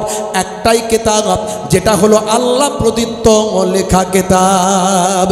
এই অলৌকিক কিতাব পেয়েও যার পড়া একবার নসিবে হলো না, তার মতো কপাল ফাটা এই দুনিয়াতে কি আর কেউ আছে? আপনাকে আল্লাহ নিয়ামত দিয়েছিলেন, কিন্তু নিয়ামত ব্যবহার করতে পারলেন না। আল্লাহ প্রদত্ত কেতাবটা একবার পড়তে পারলেন না। মোবাইলে পকেটে আপনার মোবাইলে ছিল কোরআন মাজিদ, কিন্তু একবারও খুললেন না। আপনি বলবেন হুজুর আমি আরবি পড়তে জানি না। তো কী হয়েছে, বাংলায় উচ্চারণ করে পড়ুন, বাংলায় মানেটা পড়ুন। একবার জীবনে দোকান বাজারে বসে বসে, কারবারে বসে আছেন, বাসে ট্রেনে বসে আছেন, একবার একটু খুলে খুলে পড়ুন, দেখবেন আপনি পেয়ে যাবেন কোরআন মাজিদে। আহারে, কোরআন মাজিদে সব তথ্য পাবেন, আপনার জীবনটা ধন্য হবে। পৃথিবীর যত কিতাব আছে পড়লে জ্ঞান হয়, আর কোরআন মাজিদ পড়লে জ্ঞানও হয়। প্রত্যেকটা অক্ষরের বিনিময়ে 10টা করে নেকি আল্লাহ দেয়। পৃথিবীর বুকে যত কিতাব আছে সব রাইটার আছে, এক্সেপ্ট অনলি ওয়ান বুক, একটাই কিতাব যার কোনো রাইটার নাই, যিনি পাঠিয়েছেন তিনি হলেন মহান আল্লাহ। হে তরুণ যুবকেরা, 1450 বছর আগে কি করে লেখা থাকতে পারে আকাশ এবং জমিন সব এক? যেটা 1931 সালে মিস্টার জর্জ লেমিন্টে জ্যোতির্বিদ বিজ্ঞানী তিনি বলছেন আকাশ জমিন এক ছিল, বিস্ফোরণের মাধ্যমে পৃথক হয়েছে। এই কথাটা 1450 বছর আগে আল্লাহর কোরআনে কেমন করে এলো? হে যুবকেরা, পৃথিবীর মানুষ অবাক, এরকম হাজারো তথ্য কোরআন মাজিদে পাওয়া যায়। ভাইরা আমার, তরুণ যুবকেরা আমার, আপনার মোবাইলে পকেটে মোবাইলে কোরআন মাজিদ আছে। আলেম মাওলানাদের জিজ্ঞাসা করুন, ভাই আমার মাদ্রাসায় কোরআন মাজিদ অসংখ্য আছে, খুলে দেখবেন। সূরার নাম হলো সূরা আম্বিয়া, আয়াত নাম্বার হলো 30। আমার আল্লাহ বলছেন বিসমিল্লাহির রহমানির রহিম আওয়ালাম ইয়ারাল্লাযিনা কাফারু আন্নাস সামাওয়াতি ওয়াল আরদা কানাতা রাতকান ফাফাতাকনাহুমা। জোরে হবে না সুবহানাল্লাহ? জোরে হবে না? আওয়ালাম ইয়ারাল্লাযিনা কাফারু, আমার আল্লাহ জিজ্ঞাসা করছেন তারা কি দেখে না? অবিশ্বাসীরা কি লক্ষ্য করে না, দেখে না? আন্নাস সামাওয়াত, নিশ্চয় আকাশ, ওয়াল আরদ এবং জমিন, নিশ্চয় আকাশ এবং জমিন, কানাতা রাতকান, তারা ছিল মিলিত অবস্থায়। জোরে হবে না? আল্লাহ 1450 বছর আগে বলছেন নিশ্চয় আকাশ এবং জমিন তারা মিলিত অবস্থায় ছিল। ফাফাতাকনাহুমা, অতঃপর আমি আল্লাহ তাদেরকে পৃথক করে দিয়েছি। দেখেছেন? এরকম অসংখ্য উদাহরণ কোরআনে আছে। মুসলিম তুমি নামে হলে আজ কামে হলে না ভাই। মুসলিম দেখো অপরাধে কেন লিপ্ত হয়? মুসলিম তুমি কোরআন হাদিস পড়তে জানো না। মুসলিম দেখো অপরাধে লিপ্ত কেন হয়? মুসলিম তুমি কোরআন হাদিস পড়তে জানো না। মুসলিম তুমি অপরাধে লিপ্ত হইও না। মুসলিম তুমি নামে হলে আজ কামে হলে না ভাই। মুসলিম দেখো অপরাধে লিপ্ত কেন হয়? বমে বারুদে নেশার তালায় হবে না কারো সাথী। সালাউদ্দিন আর্তাগুলির তুমি যে উত্তরসূরি। ব্যঙ্গ কার্টুনে ব্যঙ্গ সিনেমায় নবীর সম্মান কমে না। গুগল সার্চে সেরা মনীষী খুঁজে দেখো না। জোরে হবে না? মুসলমান শিক্ষিত হতে হবে, পড়তে হবে। কোরআনের প্রথম শব্দ হলো ইকরা, পড়ো পড়ো। আর প্রত্যেকটা দেখবেন রাজনীতির দলের প্রথম লড়াইয়ের জায়গায় মার খাওয়া আর মরা, মার খাওয়া আর মরা, সবচেয়ে আগে দেখবেন মুসলমানের নাম। এই যে সামনে বিধানসভার ভোট আসছে, দেখবেন যত লোক মরে যাবে তার থেকে বেশি নাম পাবেন মুসলমানের। বড় দুঃখ লাগে, বড় অবাক লাগে। এই কথাগুলো আমরা বলি বলে আমাদের শত্রু বাড়ে না কমে? বলুন তো দেখি, কি বলেন? বাড়ে না কমে? কিন্তু তারপরেও আমরা বলতে কি পিছপা হচ্ছি? হয়নি। জানের মায়া করি না। কে মেরে দেবে, কে কি করবে দেখার দরকার নাই। কওমকে বাঁচাতে হবে। আমার এই ঘুমিয়ে থাকা কওমকে জাগাতে হবে। আর কতদিন মার খাবে? আর কতদিন মার খাবে? দেখো না, অন্যদের দেখে একটু শিখে নাও। ভাইরা আমার, যত কিছুর গন্ডগোলে দেখবেন মুসলমানকে আগে ঠেলে দেওয়া হয়। ক্ষমতা অন্যজন নেবে আর মার খাবে মুসলমান। এখনো মুসলমান আমরা বুঝি না। ভাইরা আমার, এর জন্য আপনাকে আমাকে সন্তানগুলোকে সুশিক্ষায় শিক্ষিত করতে হবে। আজ আমার আপনার ঘরের সন্তানগুলো কম্পিটিশন করে ডিএম হচ্ছে, এসডিও হচ্ছে, আইএস আইপিএস হচ্ছে, ডব্লিউবিসিএস অফিসার হচ্ছে। আলামিন মিশনের মতো মিশন, ভাই আমার, তার পেছনে অনেকে শত্রুতা শুরু করে দিয়েছে। কারণ তারা বুঝতে পেরেছে সুকৌশলে আলামিন মিশনকে দমিয়ে দিতে হবে। কারণ এই মিশন থেকে প্রত্যেক বছর 500 করে ছেলে ডাক্তার হচ্ছে। মুসলমানদের গ্রোথকে নষ্ট করতে গেলে, আলামিন মিশনকে পেছনে টানতে গেলে কিছু মুসলমানকে ভিড়িয়ে দিচ্ছে। দেখবেন কিছু মুসলমান আলামিন মিশনের বিরুদ্ধে ষড়যন্ত্র করছে, বদনাম করছে।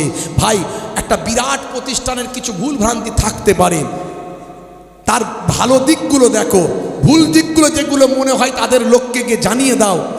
আপনি ভাববেন মনে হয় আলামিন মিশন থেকে হুজুরকে কিছু বলেছে নাকি বলার জন্য। না ভাই, না না না, আমার মেয়ে সেখানে পড়ে, আমি ফুল পয়সা দিয়ে পড়াই এবং 1 বছরের পয়সা আগে দিয়ে দিই অ্যাডভান্স। আমার মনে হয় এখানে দেওয়া দরকার। এটা আমাদের গর্ব। আলামিন মিশনকে দেখে পশ্চিমবঙ্গে এখন শত শত মিশন তৈরি হয়েছে। তারা মুসলিম সমাজকে আজকে IAS IPS WBCS তৈরি করছে। আর কিছু মানুষ সামান্য ভুল ত্রুটি খুঁজে পাক বা নাই পাক এইরকম পেছন ধরে টানছে। টানা অভ্যাসটা বাদ দিন। ভালো জিনিসটা মানুষের প্রচার করুন। মানুষের খারাপ জিনিস নিয়ে বদনাম করা বাদ দিন। নিজেকে পরিবর্তন করুন। ভাই আমার, কোনটাই জাতির উপকার হবে, কোনটাই সমাজের উপকার হবে সেটা ভাবুন। আপনি অবাক হয়ে যাবেন শিক্ষার এত শক্তি আল্লাহ দিয়েছে।